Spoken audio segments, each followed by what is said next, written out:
Pria itu terjebak di dalam lemari. Anehnya, putaran jam di dalam lemari itu sangat cepat, hingga akhirnya ia menjadi abu di dalam lemari itu. Awalnya, seorang pria tanpa sengaja menemukan sebuah lemari aneh. Begitu masuk, ia terkejut mendapati jam tangannya sudah maju 5 menit. Sementara jam di luar masih berhenti di waktu semula. Tak disangka, lemari misterius itu ternyata bisa mempercepat waktu. Kebetulan besok pagi ada ujian fisika. Lemari itu pun menjadi penyelamatnya. Ia segera mengambil buku dan kembali masuk ke dalam lemari. Di dalam waktu yang mengalir dengan sangat cepat, ia belajar mati-matian. Ketika ia ke sekolah, teman-teman sekelas memandangnya dengan heran. Pemuda yang biasanya rapi itu, dalam semalam saja sudah ditumbuhi janggut. Bahkan pelajaran yang orang lain butuhkan bertahun-tahun untuk diselesaikan, ia mampu menaklukkannya hanya dalam hitungan bulan. Proyek-proyek yang membuat rekan kerjanya pusing, selalu bisa ia selesaikan dengan sempurna hanya dalam 1 malam. Dengan memanfaatkan waktu yang dicurinya, mantan siswa bodoh ini berhasil lulus dengan nilai cemerlang. Setelah lulus, ia masuk ke perusahaan papan atas dan hanya dalam beberapa tahun berhasil naik jabatan. Namun efeknya ia tua sebelum waktunya. Di usia 20-an, rambutnya sudah ubanan dan tubuhnya mulai sakit-sakitan.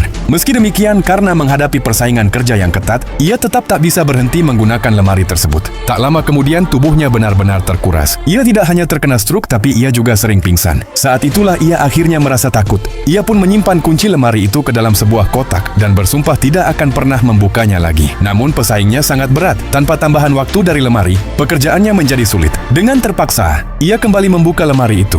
Waktu di dalam lemari kembali memutar cepat. Ketika ia menyelesaikan semua pekerjaannya dan hendak keluar, ia panik karena kuncinya hilang.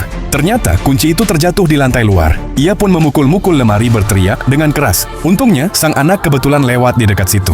Namun waktu di lemari berjalan cepat, usianya terus mengalir. Dalam sekejap, ia berubah menjadi seorang lelaki tua berambut putih seluruhnya. Ketika sang anak akhirnya menemukan kunci dan membuka lemari itu, pria di dalam lemari sudah menjadi abu.